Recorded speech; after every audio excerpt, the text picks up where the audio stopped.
ओम नमो भगवते वासुदेवाय। अब तक हम आपको श्रीमद् भागवत कथा के तृतीय स्कंद के दूसरा अध्याय सुना चुके हैं। आज तीसरा अध्याय। भक्तराज उद्धव विदुर जी से बोले, हे भ्राता, भगवान नंदनंदन ऐसे कृपालु थे कि जो पूतना राक्षसी दूध को पिलाने के लिए बहाने अपने स्त्रों से जहर लगाकर उनके प्राण हरण करने को आई थी, उसे भी प्रभु ने मारकर अपना परम धाम दिया। ऐसे दीन बंधु प्रभु को छोड़कर अन्य किसकी शरण ली जाए। राजा कंस के पढ़ाए हुए जो भी राक्षस उनको नष्ट करने आए, उन सब का संहार करके अपने परम धाम को भेज दिया। उन्हीं प्रभु के ने इंद्र के गर्व को चूर्ण किया और गोपिकालों को वैकुंठ लोक का दर्शन कराकर उन्हें अपना चतुर्भुज स्वरूप दिखलाया।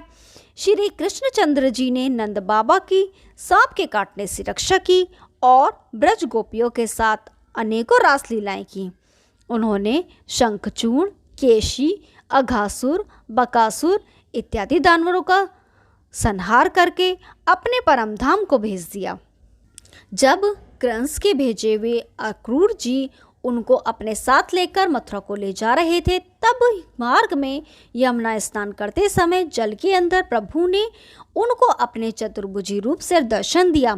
फिर भगवान श्री कृष्ण जी ने मथुरा में जाकर कंस के धोबी का वध किया और बाहुक नामक दर्जी को वस्त्र पहनाने के कारण प्रसन्न होकर उसे कभी धनहीन न होने का वरदान दिया। फिर चंदन लगाने से प्रसन्न होकर कंस की दासी कुबड़ी को सीधा करके उसे देवांगनों के समान रूपवती कर दिया। फिर उन्होंने रंगभूमि में जाकर शिव जी के कठोर धनुष को गन्ने की तरह तोड़ डाला और चाणूर, मुश्तिक और पहलवानों को कुश्ती में पछाड़कर राजा कंस को उसके 8 भाइयों समेत संहार करके अपने परम धाम को भेज दिया। जिन परम ज्योति स्वरूप श्री कृष्णचंद्र जी को ब्रह्मा, शिव एवं काल आदि त्रिलोकीनाथ समझकर उनका भजन तथा स्मरण करते हैं, उन्हें प्रभु ने सेवकों के समान राजा उग्रसेन को अपना भक्त जानकर उनके आदेशों का पालन किया। जैसे बालक खेलते समय चींटी को मार डालते हैं, उसी तरह प्रभु ने बड़े बड़े शक्तिशाली दानवों, असुरों और राजाओं को एक क्षण में ही मार डाला। श्रीमद् भागवत के 10वें तथा 11वें स्कंद में उन प्रभु की समस्त लीलाएं कही हैं। ओम नमो भगवते वासुदेवाय। तीसरा अध्याय समाप्त हुआ। अब चौथा अध्याय। श्री कृष्ण के विरह में उदग्नि उद्धव ने कहा, हे विदुर जी, भगवान श्री कृष्ण द्वारा ज्ञान प्राप्त होने के कारण मेरा अंतःकरण सांसारिक मोह माया से विरक्त हो गया है, किंतु उनके विरह का जो कष्ट मुझको है वह किसी भी प्रकार नहीं कहा जा सकता। यदि आपको सुनना हो तो श्री मैत्रेय जी ऋषि से पूछ लेना, वे उस समय वहाँ उपस्थित थे और कुछ दिनों में यहाँ आएंगे। जिस समय प्रभु श्री कृष्णचंद्र अंतर्धान होना चाहते थे, उस समय मैत्रेय ऋषि ने प्रभास क्षेत्र में जाकर उन्हें प्रणाम किया था। उस समय श्री श्याम सुंदर ने कहा था, हे मैत्रेय जी, मैं तुम्हारी मनोभावनाओं को जानता हूँ, अतः आप धीरज धरें। मेरी माया आपको नहीं सताएगी कि आप मेरे भक्त और पूर्व जन्म के देवता हैं। इस जन्म में आपने श्री वेद व्यास जी के भाई और पाराशर ऋषि के पुत्र के रूप में जन्म लिया है। वात्स्यायन ऋषि ने जो भगवत धर्म आपसे कहा है, आप उसी धर्म का स्मरण करते रहें, उसी के द्वारा आप संसार सागर से पार हो जाएंगे। हे विदुर जी, सच्चिदानंद श्री कृष्णचंद्र जी के ऐसे वचन सुनकर मैत्रेय जी ने उत्तर दिया कि हे परम भ्रम प्रभु, आपके चरित्रों का ध्यान करते हुए मुझे बड़ा ही आश्चर्य होता है। स्वयं काल भी आपके समान आंख उठाकर नहीं देख सकता है, परंतु आप जरासंध तथा कालव्यन के सम्मुख पैदल भागे थे। हे भगवान, आपके मर्म को कोई भी नहीं जान सकता है। इस तरह अनेकों प्रकार से भगवान श्याम सुंदर की स्तुति करने के बाद श्री मैत्रेय जी वहां से वापस चले आए। हे विदुर जी, अब मैं भगवान श्री कृष्णचंद्र के आदेशानुसार बद्रिकाश्रम जा रहा हूँ। वहाँ जाकर मैं देह त्यागूंगा। यद्यपि तुम यह कहो कि ज्ञान प्राप्त होने पर भी मेरे नेत्रों से जल क्यों बह रहा है और इस तरह शोक क्यों कर रहे हो, इस विषय में मेरा यह कथन है कि श्री कृष्णचंद्र की दयालुता और स्नेह को स्मरण करके उनके बिछुड़ने का दुख मुझे एक पल के लिए भी नहीं भूलता है। मैं उसी ज्ञान के बल से अभी तक जीवित हूँ, नहीं तो भगवान श्याम सुंदर के बिछुड़ते ही मेरे प्राण इस देह को त्याग देते। मुझे आपसे केवल यही कहना है कि भगवान श्री कृष्णचंद्र जी ने भूमि का भार हरण करने के लिए ही अवतार धारण किया था। अतः हे विदुर जी, उन प्रभु की इच्छा को ही सर्वोपरि समझो। इतनी कथा कहकर सूत जी बोले, हे शौनकादि ऋषियों, जो मनुष्य भगवान श्री कृष्ण की लीलाओं को सुनते सुनते रोने लग जाते हैं, उनके जन्म जन्मों के पाप नष्ट हो जाते हैं। भगवान श्री कृष्णचंद्र के अवतार की कथाओं तथा लीलाओं के सुनने व याद करने से बढ़कर अन्य कोई उपाय मनुष्य के उद्धार के लिए नहीं है। ओम नमो भगवते वासुदेवाय। चौथा अध्याय समाप्त हुआ। अब पांचवा अध्याय। श्री शुकदेव जी बोले, हे राजन, इसके बाद उद्धव जी ने विदुर जी से कहा, हे भ्राता, अब मुझे जाने की आज्ञा दो, क्योंकि मैं बद्री नारायण को जाना चाहता हूँ। भक्त उद्धव के ये वचन सुनते ही विदुर जी ने नेत्रों में जल भर आया। वे बोले, हे उद्धव जी, भगवान मुरली मनोहर ने पृथ्वी पर अवतरित होकर समस्त संसार में अपने प्रताप एवं यश को चंद्रमा के प्रकाश की तरह फैला दिया और धर्म तथा गो ब्राह्मणों की रक्षा करने के बाद वे गोलोक धाम पधार गए। हम लोगों ने अपने ज्ञान एवं दुर्भाग्य के कारण ही उनकी महिमा को नहीं जाना। तुम तो आठों याम सदैव उनके समीप ही रहते थे, परंतु उनकी माया ऐसी प्रबल थी कि तुम भी उनको न जान सके। इस कारण निश्चय ही यह जानना चाहिए कि भगवान श्री नंद नंदन की कृपा के बिना उनके कर्म को कोई भी नहीं जान सकता है।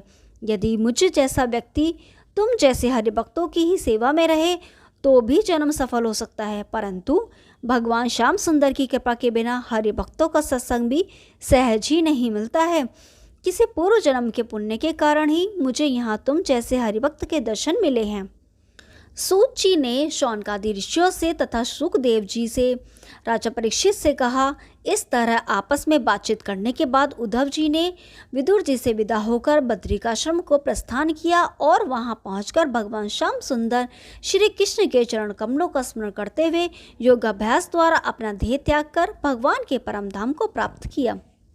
ओम नमो भगवते वासुदेवाय। सातवां अध्याय। श्री सुखदेव जी बोले, हे राजा परीक्षित, जब विदुर जी ने हरिद्वार में जाकर मैत्रेय जी से भेंट की, उस समय उनके मुख को देखकर मैत्रेय जी ने पूछा, हे विदुर जी, तुम इतने उदास क्यों हो रहे हो? तुम्हारे दुखी होने का क्या कारण है? यह बात सुनकर विदुर जी ने भक्तराज उद्धव से भेंट होने का समस्त वृत्तांत कह सुनाया और जिस तरह की उद्धव जी ने उन्हें बताया था कि श्री कृष्णचंद्र जी के अंतर्धान होने से, महाभारत में दुर्योधन आदि कौरवों के मारे जाने से तथा यदुवंशियों को आपस में संहार होने का वृत्तांत कहते हुए इस प्रकार कहने लगे, हे ऋषिवर, भगवान श्री कृष्णचंद्र जी के गोकुल धाम पधारने से मेरी यह हालत हो गई है। अब मेरी यह इच्छा है कि आपने उन सच्चिदानंद भगवान पुरुषोत्तम के मुखरानविंद से जो ज्ञानापदेश सुने हैं उसे आप मुझे भी सुनाने की कृपा करें। मैत्रेय जी यह सुनकर विदुर जी से बोले, हे विदुर जी, जिस ज्ञान को सुनने की तुम्हारी इच्छा हो उसे मुझे बताओ। मैंने भगवान मुरली मनोहर के मुख से उस विषय में जो सुना होगा उसे तुमको भी सुना दूंगा। विदुर जी बोले, हे ऋषिवर, मनुष्य अपने सुख के लिए परिश्रम करता है, इसलिए आप सर्वप्रथम मुझे यह बताने की कृपा करें कि उस दुख का देने वाला कौन है। तत्पश्चात आप मुझको यह बताएं कि परब्रह्म प्रभु ने निराकार रूप से साकार रूप धारण क्यों किया। उनका सृष्टि रचकर पुनः उन्हें नष्ट कर देने से क्या लाभ होता है? मैं तो केवल यही समझता हूँ, सांसारिक प्राणियों को इस अपार संसार सागर से पार करने के लिए और उनके पापों को नष्ट करने के निमित्त ही श्री नारायण भगवान यह सोचकर सगुण रूप धारण करते हैं कि मनुष्य उनके चरित्र व लीलाओं का वर्णन, स्मरण और ध्यान करके अपने को सुधार लेंगे। इतने पर भी यदि सांसारिक प्राणी अपने अज्ञानवश उस पर ब्रह्म परमेश्वर की लीला चरित्रों को सुनने की और अपना ध्यान न लगाएं और रात दिन सांसारिक महामाया मोह में फंसकर अपने जीवन को समाप्त कर दें, तो यह उनका बड़ा ही दुर्भाग्य है। मैं यह भी जानता हूँ कि आदि पुरुष भगवान किस तरह से ब्रह्मा बनकर संसार की सृष्टि रचते हैं और विष्णु बनकर सबका पालन करते हैं तथा शिव के रूप से किस तरह जगत का संहार करते हैं। ऐसा कौन सा उपाय है जिसके करने पर श्री नारायण भगवान प्रसन्न होते हैं और सांसारिक मनुष्य अपनी अभिष्ट कामना को पाकर अंत में मोक्ष पद को प्राप्त करते हैं। 84 लाख योनियों में घूमने और नरक में बहुत कष्ट भोगने के पश्चात जब यह जीवात्मा मनुष्य देह धारण कर लेता है, तब भी वह प्रभु की माया में लिप्त रहकर अत्याचार करना क्यों नहीं छोड़ता? वह ऐसा क्यों नहीं करता जिससे सदा के लिए आवागमन से मुक्त हो जाए? हे नाथ, यह सब वृत्तांत आप कृपा कर मुझे बताइए, तभी मेरे मन का संदेह नष्ट होकर मुझे ज्ञान प्राप्त हो सकेगा। ओम नमो भगवते वासुदेवाय। छठा अध्याय समाप्त हुआ। अब सातवां अध्याय। श्री शुकदेव जी कहने लगे, हे राजन, विदुर जी के ऐसे वचन सुनकर मैत्रेय जी बोले, हे विदुर, तुम परम विवेकी हो। बालकपन से ही तुम्हारा प्रभु के चरणों में स्नेह रहा है। यद्यपि तुमसे कोई भी बात छिपी नहीं है, तो भी यदि तुम पूछते हो तो मैं अपनी मति के अनुसार तुम्हें सुनाता हूँ। हे विदुर, जो प्राणी भगवान श्री हरि से प्रेम नहीं करते हैं, वे बहुत कष्ट पाते हुए इस अथाह भवसागर में पड़े रहते हैं और कभी जन्म मरण से छुटकारा नहीं पाते हैं। जो मनुष्य केवल अपने स्वार्थ में ही लगे रहते हैं, उन्हें दुख के अलावा कभी सुख नहीं मिलता है। यदि वे क्षण मात्र भी श्री हरि का भजन तथा स्मरण कर लें, तो वे निश्चय ही संसार के कष्टों से मुक्त हो जाते हैं। इस संसार में जन्म लेकर प्राणी जैसा कर्म करता है, उसे वैसा ही फल मिलता है। श्री नारायण की कृपा के बिना मनुष्य को सांसारिक माया मोह में से मुक्त होना बहुत ही कठिन है। उस माया जाल से मुक्त होने के लिए मनुष्य को सच्चे मन से श्री नारायण जी का ध्यान करना चाहिए और उनको श्री नारायण जी के चरित्रों का श्रवण करना चाहिए। जब कोई मनुष्य इंद्रियों के विषय भोगादि सुखों को त्याग कर श्री हरि का स्मरण करता है, तब माया जाल से मुक्त होता है। जिस प्रकार स्वप्न का दुख जागृत होने पर प्रतीत नहीं होता है, उसी प्रकार हरि स्मरण करने पर लोक परलोक दोनों का दुख नष्ट हो जाता है। ओम नमो भगवते वासुदेवाय। सातवां अध्याय समाप्त हुआ। अब आठवां अध्याय। मैत्रेय जी ने कहा, हे विदुर, जिस समय जगत की सृष्टि के निमित्त सभी आवश्यक चीजें प्रकट हो गईं, तब देवताओं ने श्री नारायण के जैसे जगत की रचना करने का आदेश पाते ही कार्य संचालन शुरू कर दिया। जब देवताओं ने कार्य पूर्ण न हुआ, तब उन सब ने मिलकर श्री नारायण जी की वंदना करते हुए कहा, हे दीनबंधो, जगत में जो मनुष्य समस्त प्राणियों में आपके ही तेज का प्रकाश जानकर आपका भजन तथा पूजन करता है, वह सांसारिक माया मोह से मुक्त होकर बड़ा ही सुख पाता है। आपकी लीला और चरित्रों का श्रवण करके उसको यह भली प्रकार ज्ञात हो जाता है कि आप ही सबके प्रभु हैं। आपकी दया दृष्टि के बिना इस जगत की उत्पत्ति के कठिन कार्य को हम नहीं कर सकेंगे, इसलिए आप हमारे ऊपर दया दृष्टि डालिए। देवताओं द्वारा इस प्रकार प्रार्थना को सुनकर श्री नारायण ने प्रसन्न होते हुए उनकी ओर कृपा दृष्टि डाली, तो वे इकट्ठे होकर मांसपिंड के रूप में बदल गए। उसी मांसपिंड का नाम आदि पुरुष हुआ। उस आदि पुरुष के निवास करने हेतु पाताल लोक, भूलोक और स्वर्गलोक, इन तीनों लोकों की रचना हुई। वह आदि पुरुष आँख, कान, हाथ आदि इंद्रियों का स्वामी हुआ। उसी आदि पुरुष को विराट रूप भी कहा गया है। इसके बाद उस आदि पुरुष की नाभि से एक कमल पुष्प प्रकट हुआ और उस कमल पुष्प से ब्रह्मा जी प्रकट हुए। तत्पश्चात ब्रह्मा जी ने अपने मुख से ब्राह्मण, भुजा से क्षत्रिय, जंघा से वैश्य, पैरों से शूद्र, इन चारों वर्णों का निर्माण किया। ओम नमो भगवते वासुदेवाय। आठवां अध्याय समाप्त हुआ। अब नवां अध्याय। इतना वृत्तांत सुनकर विदुर जी ने मैत्रेय जी से पूछा, हे महामुने, यह तो आपने आदि पुरुष के अवतार की कथा कही, अब आप कृपा कर अन्य अवतारों की कथा भी कहिए। मैत्रेय जी ने कहा, विदुर जी, प्रलय काल होने पर जब चारों ओर पानी ही पानी था, उस समय आदि पुरुष शेष नाग की शैया पर शयन कर रहे थे। तब उनकी नाभि से एक बड़ा ही तेजवान कमल पुष्प प्रकट हुआ और उस कमल पुष्प की नाल से ब्रह्मा जी उत्पन्न हुए और उस कमल पुष्प के ऊपर आ बैठे। तत्पश्चात ब्रह्मा जी ने अपने हृदय में विचार किया कि मुझे किसने जन्म दिया है और यह कमल पुष्प किसके आधार पर खड़ा है। इस बात का पता लगाने के लिए ब्रह्मा जी उस पुष्प की डंडी पकड़कर नीचे उतर आए। 1000 वर्ष तक निरंतर जल की था लेने पर भी जब उस कमल पुष्प की जड़ का कोई पता न चला, तब वे थक कर फिर उसी पर आकर बैठ गए। इसलिए यह जानना चाहिए कि शुरू में सभी जीव अज्ञानी हैं। नारायण जी की कृपा से ही सबको बाद में ज्ञान प्राप्त होता है। जिस समय ब्रह्मा जी उस कमल पर बैठे हुए चिंता कर रहे थे, उसी समय आकाशवाणी हुई कि हे ब्रह्मा, पर ब्रह्म परमेश्वर का भजन तथा स्मरण करो, तभी तुम्हें ज्ञान प्राप्त होगा। इस आकाशवाणी को सुनकर जब ब्रह्मा जी ने श्री नारायण भगवान का भजन तथा स्मरण किया, तब उनके मन में ज्ञान का प्रादुर्भाव हुआ। उस समय उन्हें यह दिखाई देने लगा कि एक बड़ा मनोहर सांवला पुरुष लक्ष्मी सहित शेषशैया पर शयन कर रहा है और उसी की नाभि से कमल का फूल प्रकट हुआ है। इस प्रकार ब्रह्मा को ज्ञात हुआ कि उस कमल के द्वारा उन्हें प्रकट करने वाला आदि पुरुष वही है। और उसी ने उनको संसार की रचना करने की आज्ञा दी है। जब ब्रह्मा जी को समस्त वस्तुएं उसी आदि पुरुष के रूप में दिखाई देने लगी, उस समय उन्होंने हाथ जोड़कर उस आदि पुरुष की वंदना की और कहा, हे त्रिलोकीनाथ, जो प्राणी आपसे विमुख रहते हैं उनको कभी भी सुख प्राप्त नहीं होता है और उनको आठों पहर उठते बैठते सोते जागते कल की चिंता लगी रहती है। आपके नाम को स्मरण करने वाले तथा आपके चरणाविंदों में प्रीति रखने वाले मनुष्य सदैव आपकी दया दृष्टि से समस्त कामनाओं की प्राप्ति कर लेते हैं। ओम नमो भगवते वासुदेवाय। 9वां अध्याय समाप्त हुआ। अब 10वां अध्याय। मैत्रेय जी बोले, हे नारद जी, इस तरह वह आदि पुरुष ब्रह्मा जी को ध्यान में अपने दर्शन देकर अंतर ध्यान हो गया। तब उस आदि पुरुष की कृपा से ब्रह्मा जी ने स्वयं सृष्टि रचना करने का शक्ति का अनुभव किया और वे जगत की रचना करने में संलग्न हो गए। उन्होंने पहले पंचतत्व और देवताओं की रचना की, तत्पश्चात वृक्षादि का निर्माण किया, फिर अपनी मानसिक सृष्टि द्वारा समान रूप से दुख सुख को प्राप्त करने वाले मनुष्य का निर्माण किया। उन्होंने उस कमल पुष्प से ऊपर नीचे के साथ साथ इस तरह 14 भुवन का निर्माण किया।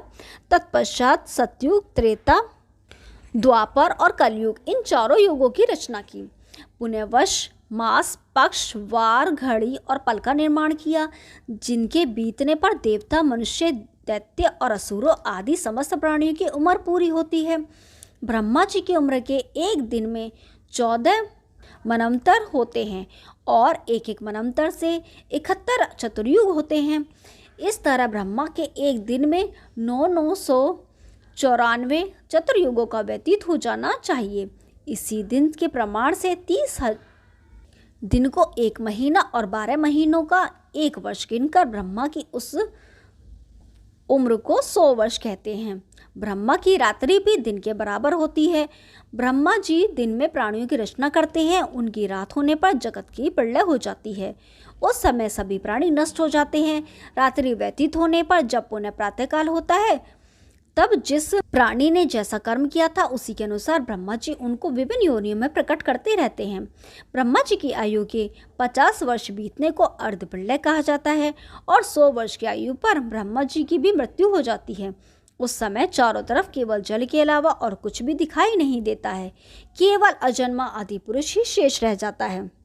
इस तरह यह एक ब्रह्मांड की कथा कही गई है। इसी तरह अनेक ब्रह्मांड है और उन सब के स्वामी, स्थिति, पालन और संहारकर्ता आदि पुरुष भगवान ही हैं। यदि वे चाहें तो एक पल में ही कई हजार ब्रह्मांडों को रचकर पूरे एक एक पल में उनको नष्ट भी कर सकते हैं, परंतु इस भेद को कोई नहीं जान पाता है।